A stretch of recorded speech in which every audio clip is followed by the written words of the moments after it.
안녕하세요. 어렵고 딱딱한 지식을 쉽고 재미있게 정리해드리는 지식 퀸입니다. 앞으로 2년 후 가장 많이 오를 아파트는 어디인가? 서울 아파트를 살 최적의 타이밍은 언제인가? 2023년 이후 포스트 서울을 찾아라. 포기하지 마라. 서울에 내 집을 마련할 기회는 반드시 다시 온다. 오늘은 지난 시간에 이어 강승우 씨가 쓴 앞으로 5년 집을 사고 팔 타이밍은 정해져 있다라는 책을 살펴보겠습니다. 강승우 씨는 이 책에서 무려 8년간 상승 가도를 달린 서울 집값이 2023년에 정점을 찍고 하락하기 시작할 것이라고 전망하고 있습니다. 하지만 올해와 내년의 서울 입주 물량이 사상 최저 수준이기 때문에 조만간 폭등할 가능성이 있다고 보고 있습니다. 얼마나 오르는지 구체적으로 전망하지는 않지만 책에서 제시한 서울 아파트 매매 지수와 전세 지수를 기준으로 할 때 향후 2년간 최대 40% 상승도 가능할 것으로 보입니다. 하지만 이 책은 단기 차익을 노리고 지금이라도 영끌해서 서울 아파트를 사라고 권유하고 있지는 않습니다. 큰 폭으로 오르는 것은 확실하지만 2년 후 하락을 예상하기 때문이죠. 부동산 시장은 움직임이 무겁기 때문에 한번 추세가 정해지면 그 추세가 최소 몇 년은 지속됩니다. 그렇다면 앞으로 5, 6년간은 부동산으로 돈을 벌 기회가 전혀 없는 것일까요? 2년 후인 2023년부터 서울 아파트가 하락하기 시작한다면 서울의 바톤을 이어받아 상승세를 이어갈 지역은 과연 어디일까요? 오늘은 이 책 앞으로 5년 집을 사고 팔 타이밍은 정해져 있다를 통해 이 질문에 대한 답을 찾아보겠습니다. 첫째, 23년 이후 포스트 서울은 어디인가? 부동산은 움직임이 무겁기 때문에 추세를 예측하는 것이 가장 중요합니다. 추세, 즉 흐름을 타면 아무리 좋지 않은 부동산도 오르고 추세가 꺾이면 강남 아파트라 하더라도 속절없이 하락하기 때문이죠.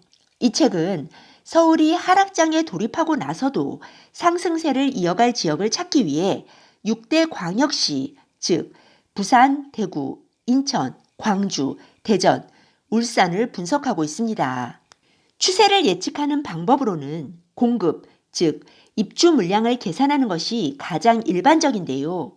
이 책은 추세를 예측하기 위한 지표로 4가지를 사용하고 있습니다.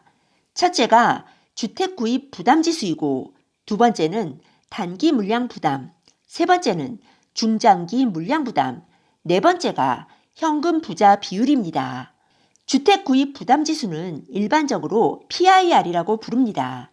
집값과 금리, 소득을 토대로 현재 집값이 과거 평균과 비교해 고평가되었는지 아니면 저평가되었는지 알려주는 지표입니다. 이 책이 출간된 2020년 하반기를 기준으로 볼 때 주택 구입 부담 지수가 가장 낮은 곳은 인천입니다. 그 다음으로 낮은 곳이 부산, 대구, 울산, 대전, 광주 순이라고 합니다. PIR로만 보자면 인천은 과거 저점과 큰 차이가 없기 때문에 6대 광역시 중에서 집값이 가장 저평가되었다고 볼 수 있습니다. 하지만 문제는 입주 물량입니다. 2018년, 2019년, 2020년 3년 연속으로 매우 많은 물량이 착공되었기 때문에 향후 2, 3년간 입주 물량이 상당히 많다고 볼 수 있습니다. 이 책은 입주 물량을 단기와 중장기로 나누어 살펴보고 있는데요. 향후 입주 물량을 종합적으로 살펴볼 때 가장 물량이 적은 곳은 울산이고 그 다음이 부산과 광주입니다. 하지만 서울의 바톤을 이어받아 중장기 상승장을 이어갈 곳을 입주 물량만으로 선정할 수는 없는데요. 이 책은 또 하나의 지표로 현금 부자 비율이라는 지표를 사용합니다. 일반적으로 우리는 어떤 지역은 산업은 그다지 많지 않지만 대신에 현금 부자가 많다라고 이야기하는데요. 정말 그럴까요? 서울을 제외하고 현금 부자가 가장 많은 지역은 어디일까요? 그리고 현금 부자가 많은 것이 아파트 가격과 무슨 상관이 있을까요? 이 책에 따르면 서울을 제외한 5대 광역시의 상위 20% 아파트 평균 가격은 5억대 중반이라고 합니다.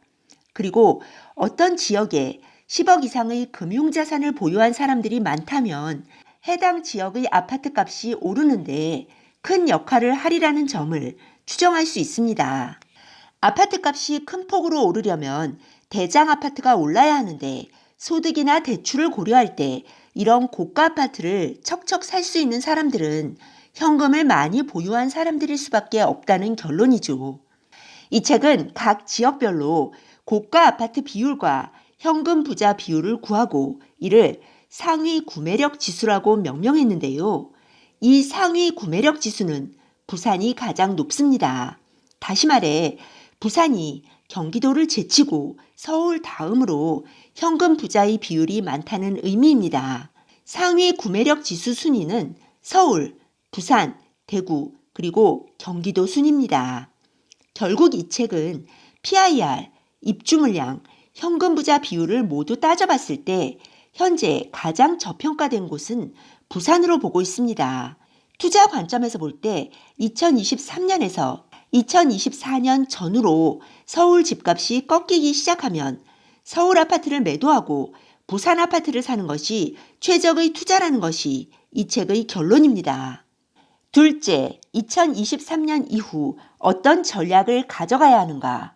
하지만 이것은 데이터에 근거한 수치적인 결론이고요.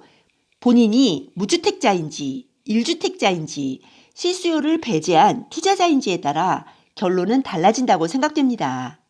요즘은 집을 사고 팔기가 예전에 비해 쉽지 않습니다. 임대차 2법으로 인해 투자 기간이 2년에서 4년으로 늘어났고요. 비과세 요건이 까다로워졌습니다. 취득세 허들도 높아져서 2주택자는 8%, 3주택 이상부터는 12%의 취득세를 내야 합니다. 5대 광역시는 양도세도 중과세입니다. 부동산 시장이 침체되기 시작하면 중과세가 풀릴 수도 있지만 현재 정부의 지출 정책을 볼 때 쉽게 풀릴 것 같지는 않습니다. 결국 실수요자라면 하락장이 오더라도 그것을 부정적으로 보지 말고 오히려 핵심지에 내 집 마련을 할 기회로 삼는 편이 더 현실적이라고 생각합니다. 장기 보유 특별공제나 양도세, 취득세, 보유세를 고려하면 집을 자주 사고 팔아봤자 정부한테만 좋은 일을 시켜줄 가능성이 높기 때문이죠. 전부터 말씀드렸지만 부동산 하락기에는 핵심지와 변두리, 좋은 아파트와 좋지 않은 아파트의 가격 차가 좁혀집니다. 물론 내 집이 팔리지 않기 때문에 새 집을 사기가 어렵기도 합니다.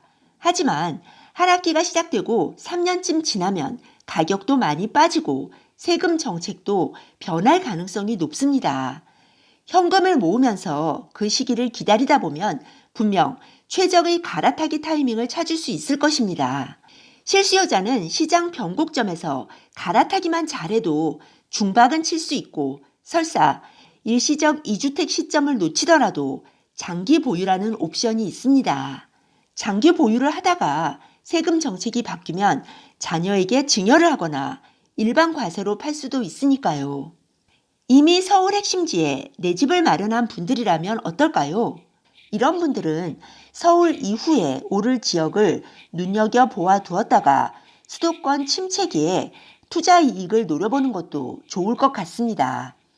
이 책은 부산의 대표적인 거주지, 동래구, 연제구, 수영구, 남구, 금정구, 해운대구를 구체적으로 살펴보면서 투자 가치가 있는 대표 아파트까지 소개하고 있습니다.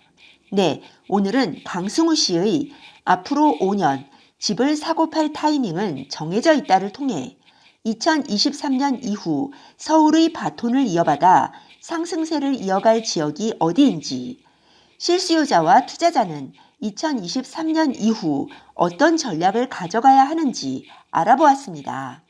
다음 시간에는 이번 장에서 서울 아파트를 사지 못했다면 서울 아파트를 살 최적의 타이밍은 과연 언제인지 알아보겠습니다.